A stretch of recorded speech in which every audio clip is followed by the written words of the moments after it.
This was about 1957 when I went back to Detroit. I think I was just 19 years old.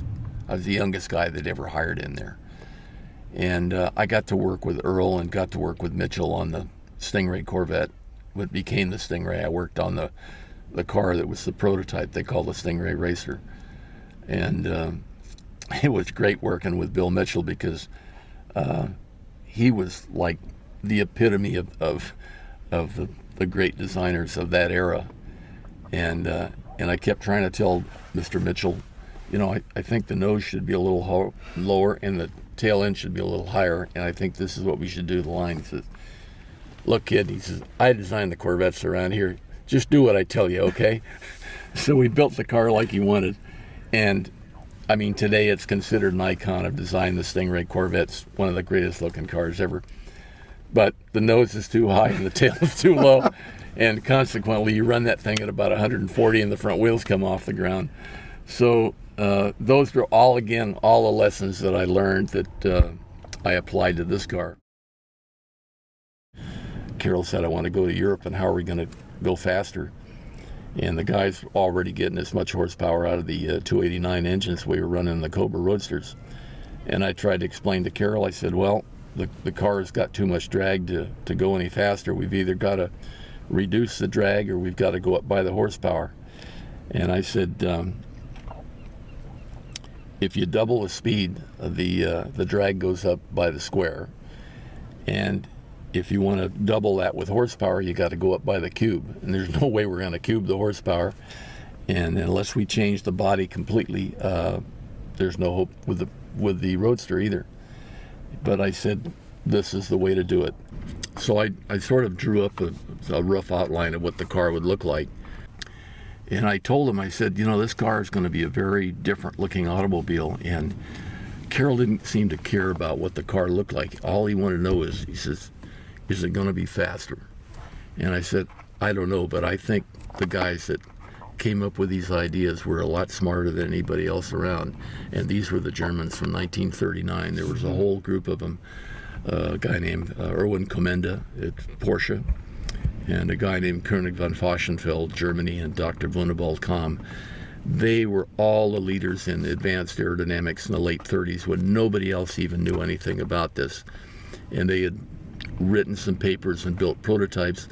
And of course, all of that stuff was destroyed in World War II, so very little information was left on it. But slowly, I dug some of it out. In the library at GM, there were a series of just mimeograph sheets that had somehow the Allies, after the war, had gone through Germany for all the technical data they could find. And if it was something about automobiles, well, they copied it all down and they sent it to every automobile company. And that's where I found out the secret to the German aerodynamic designs. Even though I couldn't read the German, I could understand the numbers and the results that they got with the ideas. And again, as I say, Carroll really didn't care. He just says, is it going to work? And I said, I think so. But I showed it to the guys in the shop and nobody wanted to work on it. It was so ugly, they thought that they didn't want to have any part of it. They just won the 3 championships in 1963 with the Cobra Roadsters. They were a pretty proud group, and they just didn't want to spend any time working on anything that looked like a losing proposition. Mm-hmm. It was a guy from New Zealand named John Olson who had just come over to work in the shop, didn't want to go back to England in the winter, and hired on. So he was kind of an outsider. And Phil Remington said, well, I'll give you John, you can work with him. And then Ken Miles, who was one of the best race drivers in Southern California, believed in the idea. He convinced Carroll that we should go ahead and try the idea out, because he'd built a couple of specials of his own. And said, let's try the idea. So basically, Ken Miles, John, and myself were the 3 of us that worked on this car to begin with. The prototype of this automobile was built in 90 days from the first sketch to the time we raced it. So it was really a pretty crude piece of equipment. But again, having the best fabricating guys in the company, and they all sort of began to come in and help out and work on it. And we took it out to Riverside the first time. It was February 1st, 1964. I remember the date. And went out there. Not everybody went out there because a lot of people didn't care about it. They thought, well, a car's going to be heavier than the Roadster. It's not going to be any faster, and anything that ugly isn't going to be that quick anyway. So we had the believers and the non-believers, and we went out to Riverside Raceway, and Ken Miles really didn't run very many laps in the car. He was so impressed with the car. He went out first, came back in, and he said, you know, what gear we got in this thing? And of course we'd had the same gear we ran on the Roadster, and because we wanted to make a direct comparison on it.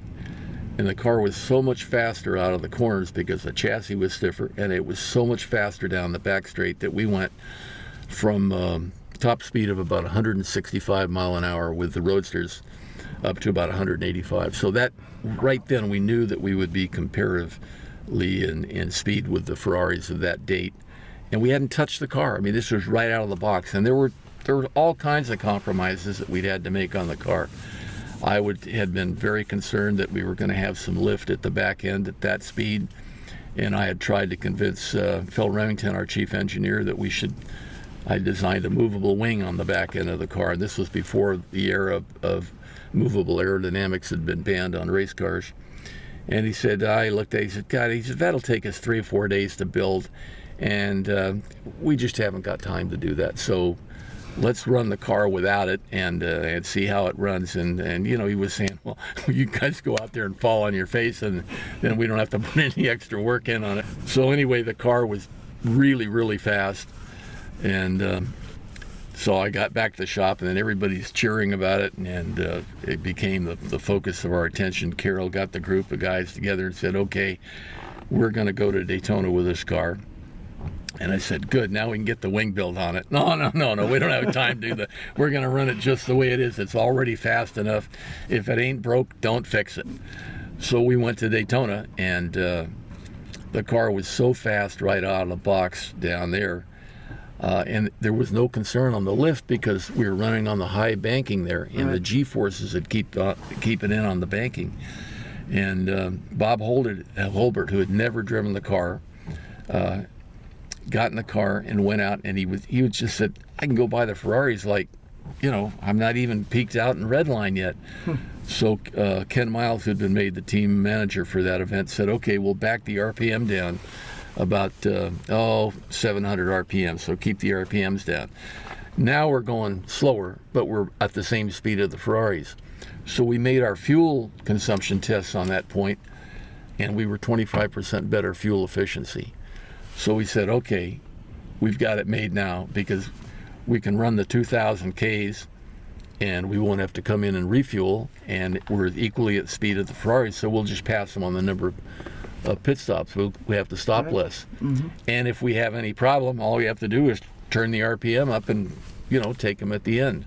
So that was the strategy for it.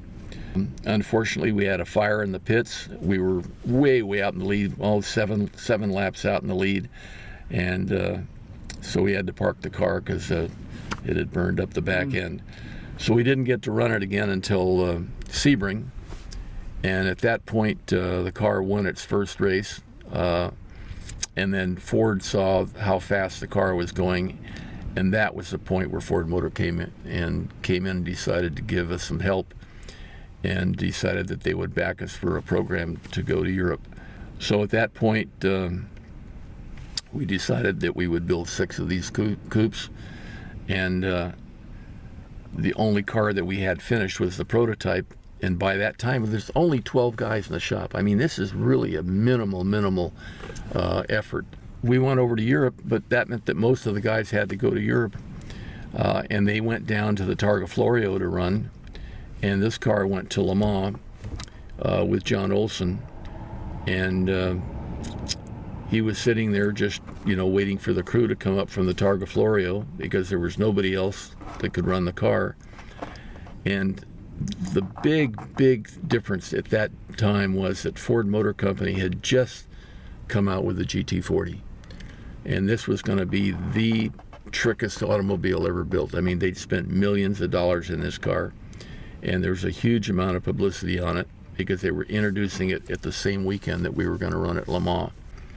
So we didn't have a driver, so the car is parked in the pits, and it's kind of cold and rainy and not very nice day. So the first guy that goes out in the GT40 was the top the top French driver, Joe Schlesser, and the car was aerodynamically unstable, so the GT40 crashed. And fortunately, Joe wasn't hurt and got out of the car, and so he's kind of dejected and walking around the pits and comes across John Olson. Of course, they knew each other a bit from racing. Said, "Why aren't you testing this car?" And he said, "Well, all the guys are down at the Targa Florio, and until Carroll gets up here, I just have to, wait for him." He said, "Well, I'd like to drive the car." So John says, "Well, I can't let you drive it, but we'll set you up the car." So they adjusted the seats for him, got all the belts set up for him, and then Carroll came in the next day, and Carroll had a lot of respect for Joe already, and he said, "Okay, none of our guys are here because Gurney was down there, Jerry Grant, all of our drivers were down at the Targa Florio, and they hadn't come up." So we put Joe Schlesser in the car, and I say it's still raining and kind of grim, and so we said, let's hold off a bit. They're going to run the second GT40. So they had Roy Salvadori in it, and Roy was the guy that co-drove with Carroll Shelby to win 1959 in the Aston Martin at Le Mans. So a very respected top driver. So he gets in the second GT40 and goes out, and it's aerodynamically unstable, crashes it, destroys the car. So in 2 days, Ford's written off both their cars, and Joe Schlesser gets in this thing and goes out and smokes them all. Sets the GT lap record and is running almost as fast as the prototypes. So right then we knew we were looking pretty good, and we hadn't even really got the car dialed in yet. Yeah. I was about 22 years old at this point, so again, I'm just a kid working with these great guys like Phil Remington. What an opportunity. So they were the success of this car. They made it. The ideas were all there, but without that talent, it never would have got built. And I owe them a lot. I mean, this is the last era where race cars were designed by the collective experience of the guys on the shop floor. You could come in with the idea, but it was their ability to take an idea and build it without a full set of drawings. I couldn't have done it at GM because they would have required a full set of engineering drawings. There would have been a committee to study it. They would have called in aerodynamic experts who would have said it wouldn't have worked. So there was no way that it could have gotten done except the way that we did it. And that was really the great part of it, is just to be able to work with all of these guys and to use their collective experience to build a car and then have it all work.